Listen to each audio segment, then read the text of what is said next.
Alors, bilan de est-ce qu'on fait des compétences. paper toys en bilan de compétences, Sandra? Pas à ma connaissance. Ça serait peut-être pas Pas mal. à ma connaissance. Oui, à creuser comme idée. Ouais. Alors, donc un bilan de compétences. On a vu les démarches administratives la dernière fois. On va rentrer dans le cœur du sujet. Vous avez choisi votre cabinet pour réaliser votre bilan de compétences. On va vous proposer donc un certain nombre de rendez-vous qui vont être prévus à l'avance, qui vont s'étaler sur à peu près 1 mois et demi, 2 mois. Rendez-vous qui vont durer entre 1h30 et 2 heures, ça dépend de la façon de travailler. D'accord. J'avais dit la dernière fois qu'on est généralement sur un volume global de 24 heures. 24 heures, c'est ça. Donc on va vous inviter à vous déplacer au cabinet. Vous allez être en rendez-vous avec une personne dédiée qui va vous suivre de A à Z. Il peut y avoir un deuxième intervenant à certaines phases, notamment pour la passation de certains tests. Ouais. Et puis vous pouvez avoir également des choses à faire entre les rendez-vous. D'accord. Une fois que vous rentrez dans la démarche, en fait, on va commencer par faire une mise à plat de l'ensemble de ce que vous êtes professionnellement, j'ai envie de dire. Alors, cette mise à plat elle peut passer à la fois par des phases, par exemple, d'entretien exploratoire qui vont être menées par le conseiller en bilan ou qui peuvent être également explorées sous un angle plus outillé avec des tests, des questionnaires qu'on peut vous soumettre. Donc, on va mettre à plat, évidemment, tout ce qui est en lien avec votre expérience professionnelle, mais on va aller décortiquer. C'est bien au-delà du simple CV. On va aller chercher qu'est-ce que vous avez réalisé concrètement comme mission, dans quelles conditions de travail vous avez exercé votre mission, quels sont les outils que vous avez utilisés, quels sont vos réussites, quels sont vos échecs. Donc, on va travailler sur la notion effectivement de réussite. On va travailler également sur la notion de goût. Qu'est-ce qui vous a plu, qu'est-ce qui vous a pas plu. On peut être en réussite sur quelque chose, mais ne pas aimer réaliser cette tâche-là, par exemple. D'accord. Donc, tout ça sous l'angle expérience professionnelle. On va aller explorer également tout ce qui est dans votre sphère extra-professionnelle. Une implication dans le monde associatif. Voilà, forcément que monsieur a développé des tas de compétences qu'il n'a peut-être pas développées dans son expérience professionnelle, mais qui peuvent être transférables, par exemple, dans un boulot demain, s'il veut changer de boulot, par exemple. D'accord. Donc, on va aller aussi chercher toute cette expérience extra-professionnelle. Et puis, on va aller chercher également un peu votre disque dur, j'ai envie de dire, avec des tests de personnalité pour savoir un petit peu quels sont vos traits de personnalité et comment, finalement, ces traits de personnalité teinte votre façon de travailler. Une compétence, c'est une chose. Je peux savoir, je ne sais pas, moi, monter une petite voiture avec en pâte à modeler, mais comme je suis quelqu'un de particulièrement rigoureux, je ne vais peut-être pas le faire de la même façon qu'un autre qui est peut-être moins rigoureux, mais plus rapide, par exemple, ou qui a la qualité de la créativité. Qui va composer autour du support que le premier ne fera pas.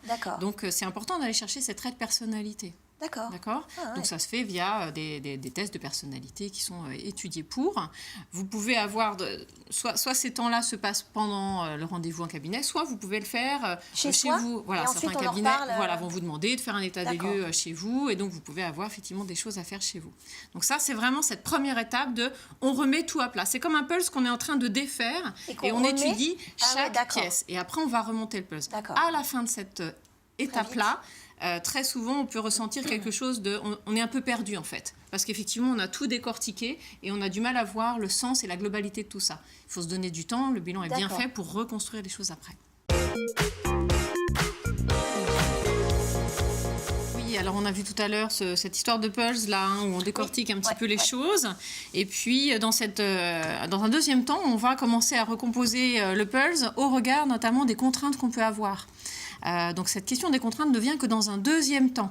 Alors quand je dis contraintes, c'est faire un état des lieux de mes contraintes en termes de mobilité, par exemple, en termes de gestion du temps de travail, en termes financiers, pour commencer petit à petit à reconstruire ce puzzle au regard aussi de la réalité de ce qu'est ma vie en tant que bénéficiaire.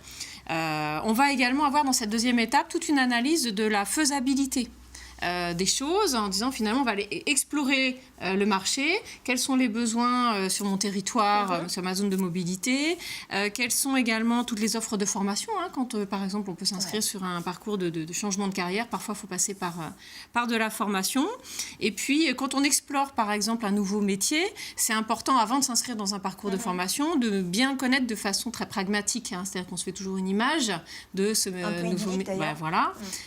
Donc c'est intéressant par exemple de mettre en place place des enquêtes et d'aller rencontrer des professionnels. Donc en bilan, on travaille ça sur comment prendre contact avec, je sais pas moi, tel ou tel métier qui aujourd'hui commence un peu à m'intéresser et que j'aimerais explorer. Comme une sorte de petit stage d'observation, quoi. C'est plus une interview finalement. Et puis souvent on se fait des peurs tout seul. Hein. Les professionnels aiment parler de leur métier, on n'en parle finalement pas si souvent que ça. Et quand on nous demande, donc ça fonctionne plutôt bien. Et puis petit à petit, comme ça se resserre au regard des contraintes. Et puis on va ressortir du bilan avec 2-3 pistes, soit des grands secteurs d'activité, soit des métiers plus ciblés. Ça dépend de où on partait aussi. Hein. Ce bilan se termine aussi par un écrit qu'on vous remet. Une synthèse très complète dans laquelle est retracé justement le résultat aux différents tests que vous avez pu passer, toute la réflexion que vous avez pu mener. C'est intéressant d'ailleurs de le relire quelques mois après au regard finalement de ce qui s'est passé, quoi, hein. Cette synthèse, je vous rappelle qu'on a vu la dernière fois que le bilan pouvait se faire hors temps de travail, que l'employeur n'est pas forcément tenu d'être informé. Donc cette synthèse, elle est vraiment confidentielle. Elle est pour vous. D'accord. Il y a simplement votre conseiller et puis vous qui l'avez. Il n'y a rien qui est transmis à votre employeur actuel. D'accord. Voilà, donc je ne peux que vous inviter à faire ce type de démarche. C'est très enrichissant, très intéressant. Ça m'étonne pas. Beaucoup de témoignages positifs. Mais oui, moi, je l'ai fait et ça m'a beaucoup apporté. Ah oui. Même personnellement, je suppose que... Oui, on se pose des questions sur soi qu'on ne se pose pas tous les jours. Quoi, hein. Alors, c'est pas une thérapie, ça reste doux. Non, vous allongez pas. Mais ça confirme des choses ça confirme. qu'on pressent. Ça influence. Ça peut renforcer la confiance en soi quand on est en période de doute, c'est intéressant.